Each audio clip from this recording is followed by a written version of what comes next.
So ito yung mga diode idol. May dala akong sample dito mga idol ng diode. Katulad dito maliit. Ito ay isang type na sabi pa ay Mungo type daw mga diode. Mungo siya. Ginagamit ito din sa alternator sa neutral na side. Tapos yung parang pinaka-supply niya sa IC regulator.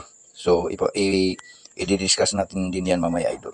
Ito talaga yung pinaka sa charging ng alternator mga idol. Ito yung naghihiwalay sa sa positive at saka negative.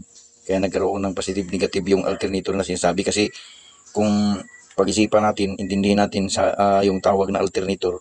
So ibig sabihin alternating current ang lumalabas diyan. Kaso nga lang dinadaan siya dito. Kaya nagkakaroon siya ng polarity.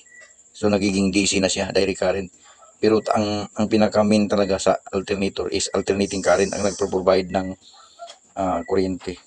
Huwag na muna tayong magpo-focus doon sa winding ng alternator mga guys. Dito lang muna tayo mag-focus sa diode para maintindihan nyo kung ano talaga ang function nitong mga diode na to. Kung ano ang kanyang ginagawa dyan sa loob ng alternator. So ito guys, bali yung discuss ko sa inyo kahapon, bali ito, katulad nito, 6 na yon. Ito yung actual na diode guys sa alternator.